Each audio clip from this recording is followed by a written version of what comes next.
नमस्कार। मेरे सामने यहाँ पर 49 वर्षीय व्यक्ति हैं जिनकी हस्तरेखाओं की गतिविधि को मैं यहाँ बताने वाला हूँ और साथ ही साथ पर्वत इनके क्या कहते हैं, रेखाएं इनकी क्या कहती हैं, इन सब का फल क्रम से रेखाओं द्वारा बताऊंगा और अंत में कई पक्षों को लेकर के इनके सवालों के जवाब। सबसे पहले बात कर लेता हूं मैं इनकी कनिष्ठा उंगली के बारे में। कनिष्ठा उंगली यानी ये छोटी उंगली जब जब सूर्य की उंगली के प्रथम कट तक, जहाँ उंगलियों का अलगाव होता है प्रथम कट तक, लंबाई में नहीं पहुंचती, ऐसे व्यक्तियों को अपने जीवन के अंदर सब कुछ आराम से नहीं मिलता। यानी कुल मिलाकर उनके जीवन के अंदर संघर्ष, बहुत ज़्यादा मेहनत और उसके बाद में इनके जीवन के अंदर ये लोग स्टेप बाय स्टेप आगे बढ़ते हैं। ऐसे लोगों को अपने जीवन का बड़ा निर्णय सोच समझकर घर के बड़े लोगों से, परिवार से लेकर के चलना चाहिए। प्रथम पर्व मानसिक पर्व है। मन से पूरी तरीके से मजबूत हैं, बुद्धि से पूरी तरीके से मजबूत हैं। इस तरह का पर्व यहाँ पर दिखाई देता है। सेकंड पर्व आपका लड़ने झगड़ने की प्रवृत्ति के लिए जाना जाता है। अगर मैं इसको देखता हूँ तो यहाँ कुल मिलाकर व्यक्ति का किसी भी प्रकार से किसी से अनर्थ व्यवहार खराब नहीं रहता। तीसरा पर्व और बुध का पर्व, उस पर हल्का सा एक स्पॉट नज़र आता है। यानी ऐसे स्पॉट यहाँ हमारे जो धन का कार्य क्षेत्र है, ये यहाँ पर आगमन का, इस पर मिलते हैं तो ज़रूर आपके धन के आगमनों की आवश्यकता को पूरा नहीं करते।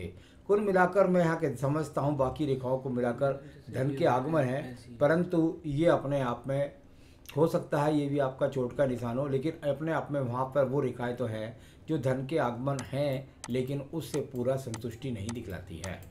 आइए बात करता हूँ यहाँ पर आपके पर्व के बारे में, और वो है आपकी सूर्य की उंगली का प्रथम पर्व।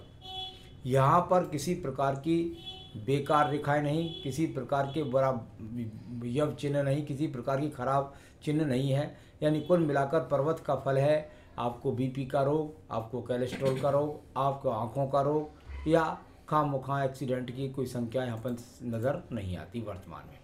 आइए अब बात करता हूँ यहाँ पर आपके पर्व की, और ये पर्व राज्य सरकार से समर्थन के लिए कहलाता है या अच्छे सेक्टर में जॉब से संबंधित समझा जाता है। इस पर कोई माइनस रेखा तो नहीं है, लेकिन कुल मिलाकर जो सम्मान की अगर बात करते हैं तो वो ठीक ठाक यहाँ पर है। तीसरा पर्व कुछ ज़्यादा छोटा है। जब जरा थोड़ा सा ज़्यादा छोटा हो जाता है तो ये समझिए कि जो पिता का जो सहयोग होता है वो सामान्य रूप का मिलता है। आइए बात करता हूँ शनि की उंगली के बारे में। शनि की उंगली और एकदम लंबवत, एकदम सीधी, एकदम स्वरूप इसका बहुत मजबूत। यानी कुल मिलाकर व्यक्ति अपने जीवन के अंदर यहाँ पर अगर प्रथम पर्व को देखता हूँ तो किसी प्रकार का वर्तमान में आपके शरीर के अंदर स्थायी रोग नहीं है। यानी या तो अगर रोग है तो उसकी मेडिसिन बिल्कुल सही है, जो वो आगे नहीं बढ़ेगा, आपके कब्जे में रहेगा, या आपको स्थायी रोग नहीं है। सेकंड पर्व कहलाता है व्यक्ति के पास कर्ज की रेखाओं के लिए। अगर मैं यहाँ पर देखता हूँ तो मुझे कोई बहुत बड़े कर्ज की रेखाएं भी यहाँ पर नज़र नहीं आती हैं, या पैसा डूबने का संकेत दिखाई नहीं देता है। तीसरा पर्व प्रवृत्ति का होता है परिवार को संपन्नता के साथ में चलाना। बहुत ज़्यादा लंबवत रेखा नहीं है, लेकिन कुल मिलाकर ऐसी खराब रेखा भी नहीं है कि आप अपने परिवार का संचालन ना कर सकें, कर पाते हैं। बृहस्पति के प्रथम पर्व से देखा जाएगा आपके जीवन के अंतर्गत आपका यहाँ से ये कोलेस्ट्रॉल है, शुगर है, किडनी है, लीवर के रोग है, इस तरह का कोई रोग दिखाई नहीं देता। सेकंड पर्वत की रेखाएं मुझे आपके हाथ के अंदर ये चोट होने के कारण या किसी वजह से मुझे यहाँ पर दिखाई नहीं दे रही, तो इसलिए पत्नी के संबंधों को यहाँ से नहीं बोलूँगा, कोई और से बोल दूँगा। संतान सुख सहयोग की रेखा यहाँ पर नीचे मौजूद है। आपके अंगूठे के प्रथम पर्व की बात कर लेते हैं। यहाँ पर भी लंबवत रेखा यानी खड़ी रेखाएं दिखाई देती है। कुल मिलाकर के अगर मैं देखता हूँ तो व्यक्ति किसी चरित्र के द्वारा खराब नहीं है किसी प्रकार से। कुल मिलाकर व्यक्ति अच्छी लंबाई भी है इसकी अंगूठे की, यानी अच्छी सोच, पॉजिटिव सोच, और दूसरे के माल पर नियत न रखने वाला इस तरह का व्यक्ति। ये अपने आप में सेकंड पर्व तर्क शक्ति का पर्व होता है। तर्क शक्ति के पर्व को देखता हूँ तो उस पर रेखाएं माइनस की होती हैं तो वो अच्छी कहलाती है, क्योंकि व्यक्ति बिना वजह किसी की बात को नहीं मानता, तो ये अच्छी बात होती है। आइए बात करता हूँ आपके प्रथम पर्व बुध पर्व के बारे में। बुध का पर्व और हमारे विज्ञान में कहते हैं भाई इस पर रेखाएं होने अनिवार्य हैं। अगर ये रेखाएं यहाँ पर हैं तो इस बात का पक्का विश्वास हो गया कि व्यक्ति के पास नियमित रूप से धन के आगमन है। पर्वत उठा हुआ भी नहीं है, पर्वत बहुत ज़्यादा दबा हुआ भी नहीं है। यानी इसको कह सकते हैं समपर्व। और समपर्व का होता है लाभ। लाभ यह होता है कि व्यक्ति अच्छी सोच के साथ जीता भी है और निरंतर रूप से उसको धन के आगमन बने रहते हैं। किसी ना किसी रूप से निरंतर धन के आगमन यहाँ पर है, ये बताने वाली रेखाएं अगर बिल्कुल बैलेंस में बराबर होती हैं तो बहुत अच्छे धन के आगमन होते हैं, या ज़्यादा संख्या उनकी होती है तब। आइए बात करता हूँ मैं आपके पर्व के बारे में, और वह पर्व है आपका सूर्य का पर्व। बिल्कुल लंबवत रेखा सीधी चली गई। व्यक्ति अगर जीवन के अंदर अगर एक तरीके से अगर अपनी युवा अवस्था के अंदर प्रयास करे तो निश्चित रूप से राज्य सरकार की नौकरी प्राप्त करता है। तो ये इस तरह का संकेत वाली ये शुभ रेखा, और साथ ही साथ जब ये शुभ रेखा होगी तो निश्चित रूप से लगातार आपको कार्यों के द्वारा आपको उन्नति भी दिलाएगी और कार्यों के द्वारा आपको लगातार सम्मान भी बनाए रखेगी। तो इस तरह की है, थोड़ी आड़ी तिरछी रेखा इसको काटने का प्रयास करती है। अच्छी बात है कि वो नहीं काट रही है, तो सम्मान कहीं गिरेगा नहीं। आइए बात करता हूँ इसके बाद में आपके पर्व की, और वो है शनि का पर्व। शनि का पर्व दबा हुआ नजर आता है। पर्वत अगर दम जाए तो ये अपने आप में ये होता है कि धन का आगमन तो आ रहा है, भाग्य तो काम दे साथ दे रहा है, धन का आगमन तो आ रहा है, लेकिन खर्च ज़्यादा होने के कारण उस धन की स्थिति का दबाव महसूस रहता है, क्योंकि पर्वत यहाँ पर अभी दबा हुआ है। तो भाग्य ऐसा नहीं है कि बिल्कुल ख़राब है, बस ये है कि भाई खर्चे ज़्यादा हो रहे हैं तो उसके हिसाब से स्थिति मजबूत नहीं बन पा रही है। अब बात करते हैं आपके बृहस्पति के पर्व के बारे में। यहाँ पर कई तरीके के एक तरह से घरौंदे बनने का प्रयास कर रहे हैं, चतुर्भुज नहीं बन पा रहे हैं, तीन तीन तो कई बार बन गए हैं। एक बृहस्पति का विलय भी है जो भगवान की प्रति आस्था, पूजा पाठ के प्रति आस्था रखता है व्यक्ति का, और व्यक्ति कुल मिलाकर धार्मिक कार्यों में बढ़ चढ़ के काम लेता है। बृहस्पति पर्व की ज़्यादा रेखाएं जब आपकी उंगली की तरफ देखने लगे तो व्यक्ति की सोच बहुत ही सुंदर होती है। यहाँ पर ये छोटी छोटी रेखाएं जाकर शनि पर्व को दिख रही हैं। इसका मतलब है व्यक्ति कुल मिलाकर के अपनी कार्यशैली के द्वारा धन के आगमन बना रहा है। अब बात करते हैं इसके बाद आपकी हृदय रेखा के बारे में। इसमें छोटी छोटी जरूर लकीरें पड़ गई हैं।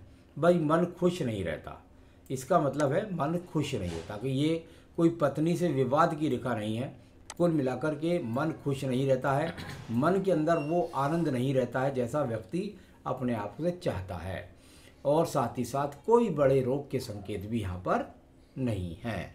अब बात करते हैं हम इसके बाद में आपकी मंगल पर्व के बारे में। कर्म रूपी मंगल पर्व बहुत मजबूत है, इतनी बढ़िया बेहतरीन रेखा है कि व्यक्ति कर्म से बिल्कुल पीछे नहीं, कुल मिलाकर सारे दिन परिश्रम करता है और परिश्रम करने के लिए तैयार भी रहता है। यहाँ पर ये बहुत अच्छी रेखाएं आपके पास हैं।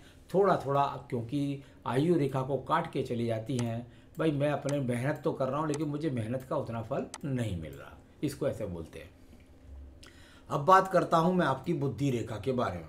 बुद्धि रेखा आपके जीवन के अंदर 23 वर्ष तक बहुत संघर्ष कराया, इसके बाद ये रेखा चली और बिल्कुल थोड़ा सा ऊपर को देखती है और ये पूरे हाथ को पार करके चले जाती है। अब देखिए ऐसे लोगों के जीवन में होता क्या है, जब जब ये रेखा पूरी तरीके से हाथ को पार करके मंगल के द्वितीय पर्वत तक पहुंच जाए, चंद्र पर तक पर पहुंचेगी तो व्यक्ति को व्यापार से लाभ दिलाएगी, मंगल पर्वत तक पहुंचेगी तो व्यक्ति को नौकरी से लाभ दिलाएगी।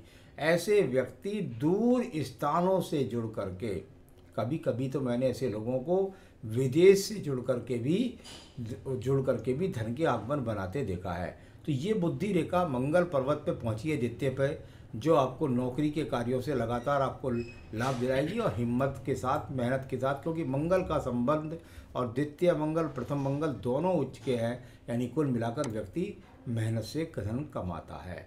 ये थोड़ा सा पर्वत यहाँ पर एक छोटा सा एक्स नज़र आ रहा है मुझे। इसकी वजह से ऐसा कह सकता हूँ कि मन के अंदर अशांति रहती है। किसी भी झगड़े झंझट से बचने की प्रयास रखें। तो यहाँ थोड़ी सी लहरदार रेखा चली थी आपकी बुद्धि रेखा। इसमें यही होता कि जब थोड़ा सा लहरदार होती है तो व्यक्ति अपने जीवन के अंदर मन से सोच जो है एक तरीके से मजबूत रही रहता, मन के अंदर कुछ ना कुछ लगातार चलता रहता है। अब बात करते हैं आपके चंद्र पर्वत के बारे में। चंद्र पर्वत पर किसी भी प्रकार की बुरी रेखा नहीं, यानी अवसाद का शिकार नहीं, डिप्रेशन का शिकार नहीं, जल में डूबने की संभावना नहीं, और साथ ही साथ मन से बहुत अच्छा कोई बड़ी यात्रा अभी वर्तमान में यहाँ पर नज़र नहीं आ रही है। अब बात करता हूँ मैं आपकी बुध रेखाओं के बारे में। बुध रेखा कहीं भी कोई स्थायी रूप से नहीं, कभी व्यापार करने का प्रयास नहीं करना, टूट टूट करके चले तो व्यक्ति को स्थान परिवर्तन और जीवन में प्रमोशन की स्टेप बाय स्टेप मिलते हैं। तो यहाँ व्यापारिक रेखा कोई नहीं है। कुल मिलाकर के परिवार से भी थोड़ा सा सपोर्ट की रेखा नीचे से मणिबंध से भी आई है। आइए आपकी भाग्य रेखा के बारे में बात कर लेता हूँ। यहाँ भाग्य रेखा, इसका भी संबंध थोड़ा दूर पर्वत से बना, फिर इसके बीच में ये थोड़ा 35 या 34 के आसपास एक रेखा कटी। कोई बड़ा धन का नुकसान हुआ या धन का परिवर्तन हुआ, इसके बाद एक दूसरी रेखा ने भी काटा। और लगभग जब मैं आपकी उम्र पर पहुंचता हूं 49वें वर्ष में, तो ये कहाँ है ये मैं आपको बताता हूं। जो सेकंड रेखा ये काट रही है, यहाँ पर आप गुजर रहे हैं, ये इस जगह पर, और ये सीधी रेखा ऊपर की तरफ जाने का प्रयास करती है। इस रेखा में कोई बहुत ज़्यादा मजबूती नहीं है। यदि इसकी मैं अगर देखूँ, उसकी डार्कनेस को देखता हूँ, तो वो हैं तो बराबर बैलेंस दो, यानी कुल मिलाकर हो सकता है थोड़ा बहुत पत्नी भी सहयोग कर देती हो, या आप साइड वाइज कुछ करने का प्रयास करते हो अपने काम के साथ साथ, लेकिन वो बहुत मजबूत नहीं है। जब तक वो इतनी डार्क नहीं होंगी जितनी डार्क आपकी अन्य रेखाएं हैं, तब तक वो धन के लिए संघर्ष आपके जीवन में कराएंगी। तो ये इस तरह का यहाँ पर आपकी रेखाओं का स्वरूप है अभी वर्तमान में, और इसमें सवालों के अंदर मैं जवाब दूंगा आपको जाकर के। तो चलिए अब बात करता हूं मैं आपके शुक्र पर्व के बारे में। संसाधनों का शुक्र पर्व, और शुक्र पर्व को यदि मैं देखता हूं तो कुल मिलाकर यहाँ पर सामान्य रूप से ठीक है, यानी सामान्य संसाधन जो व्यक्ति के जीवन में होते हैं वो आपके पास हैं। चरित्र पूरी तरीके से एकदम मजबूत है। अब बात करता हूँ मैं आपके केतु पर्वत के बारे में। केतु पर्वत और यहाँ पर कोई पतंग का सा चिन्ह बन जाए तो व्यक्ति थोड़ा आस्थावादी होता है, भगवान की पूजा में ज़्यादा विश्वास रखता है, इस तरह की बातें मानी जाती हैं। यहाँ पर राहु पर्वत से कोई लॉटरी का योग नहीं है। एक मंगल पर्वत से शनि पर्व की रेखा का मतलब होता है व्यक्ति अपने जीवन के अंतर्गत कुल मिलाकर अधिकतर लोगों को मैंने देखा है टेक्निकल कार्यों के द्वारा धन के आगमन बनाते हैं। तो ये राहु पर्वत से किसी भी प्रकार की लॉटरी का योग नहीं है। ये सिर्फ इसका फल सिर्फ वही है कि मेहनत करके व्यक्ति अधिकतर टेक्निकल कार्यों के द्वारा धन के आगमन बनाते हैं। आयु रेखा आपकी मैंने देखी है, बहुत सुंदर है, कोई दिक्कत नहीं है। 77-78 वर्ष की आपकी आयु रेखा भी यहाँ पर दिखाई देती है। मणिबंध पर्वत स्वास्थ्य रेखा बहुत मजबूत है। सेकंड रेखा है संसाधन की, वो कमज़ोर है, और थर्ड रेखा है वो अपने आप में पत्नी के सुख सहयोग की ठीक है। तो ये अपने आप में सारी रेखाएं मैंने पढ़ी। अब मैं आपके सवालों पर यदि चलता हूँ तो आपने पूछा मेरा आने वाला समय कैसा रहेगा। जब आप मुझसे ये बात पूछते हैं कि मेरा आने वाला समय कैसा रहेगा, तो जो वर्तमान की स्थिति का आपका समय है उससे कोई बहुत ज़्यादा अच्छा आने वाला अगले 5 साल का समय नहीं है। लेकिन ऐसा खराब हाथ नहीं है कि किसी के आगे हाथ पसारना पड़े। तो आने वाले समय में कोई बहुत ज़्यादा नहीं, हाँ अब जो स्थिति है इससे मजबूत होगी, लेकिन कुल मिलाकर के बहुत ज़्यादा नहीं, और भगवान की कृपा से किसी के आगे हाथ नहीं पसारना पड़ेगा, संसाधन ठीक ठाक बने रहेंगे। मेरा अपना घर कब तक होगा, ये आपका दूसरा सवाल है।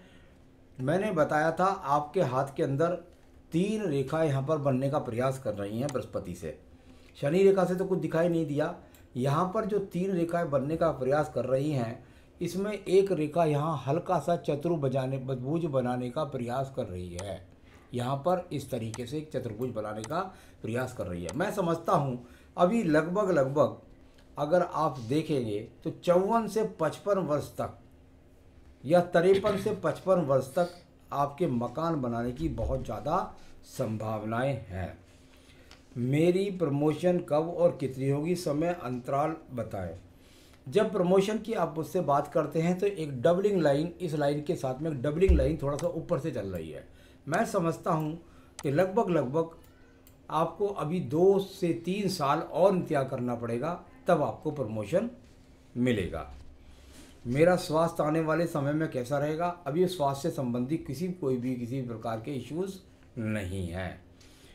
किसी रोग के लक्षण तो नज़र नहीं आ रहे, बिल्कुल नहीं नज़र आ रहे। पैसे और भाग्य कब उदय होगा, पैसे और भाग्य उदय कब होगा, पहले मैं आपको बताता हूँ। जो स्थिति है इसी में आप सही तरीके से है, बहुत अच्छी स्थिति को अभी जो रेखा मेरे सामने है, यदि वो 55 वर्ष पर ऐसी रही तो 55 के बाद उदय होगा अच्छा भाग्य। लेकिन अभी तो आपके जीवन में संघर्ष है और बाकी आपकी आवश्यकताएं बढ़ेंगी, उसके अनुसार आपका खर्च बढ़ेंगे, तो इसलिए आपको थोड़ा सा हाथ आपका टाइट ही रहने वाला है। अचानक लॉटरी का योग कोई नहीं है। आयु मैंने आपकी बता दी है। क्या पूजा पाठ एवं अध्यात्म की तरफ जा सकता हूँ, पूजा पाठ आप अच्छे करने वाले हैं, अभी मैंने बता दिया था केतु से, और बृहस्पति भी ठीक है और भगवान की पूजा करते हैं। आध्यात्म में गृहस्थ जीवन, सतगृहस्थ आश्रम का पालन करना चाहिए, यानी गृहस्थ के साथ भगवान की आस्था, यही सच्चा सही भगवान के प्रति आपका आध्यात्म भी होगा और सही भगवान की आप पर कृपा भी बन जाएगी। ये भगवान ने बड़ा अवसर देते हैं, हर किसी को नहीं देते, कि गृहस्थ जीवन में उसको संचालित करके चलाना बड़ा मुश्किल काम है। तो भगवान की आराधना में मंत्र की विधि बताएं। मंत्र की विधि का जहाँ तक सवाल है, देखिए मंत्र जो है जब भी कोई भी पढ़े, पूजा पाठ जब भी कोई करें, तो अंत के समय में जो, वैसे तो मंत्रहीनम क्रियाहीनम भक्तिहीनम ये मंत्र हैं बहुत सारे जो अंत में बोले जाते हैं।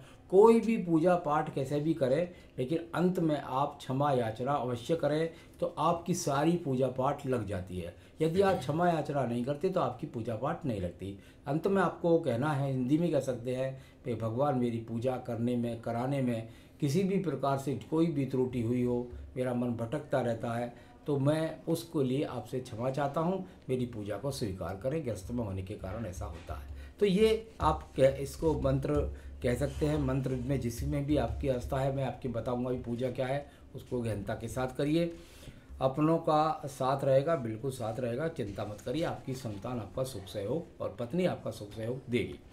तो यहाँ पर सब बातें मैंने बताई, आपको बता देता हूँ कि आपको क्या पूजा करनी चाहिए जिससे आपके जीवन के अंदर आपकी समस्याएं सॉल्व होती रहें। आपको संकट नाशन गणेश स्तोत्र का तो पाठ करना चाहिए प्रतिदिन, संकट नाशन गणेश स्तोत्र, और साथ में पढ़ें आप रुद्राष्टकम। ये 2 पूजा कर लीजिए। अगर आप रत्न पहनना चाहते हैं जिससे सही डिसीजन, याददाश्त अच्छी रहे और जीवन के अंदर उच्चता प्राप्त हो जाए, धन के आगमन बने, तो पन्ना आपका रत्न बनता है। आप चाहें तो मुझसे मंगा सकते हैं, मैं आपके स्थान तक पहुंचा भी सकता हूं। नमस्कार।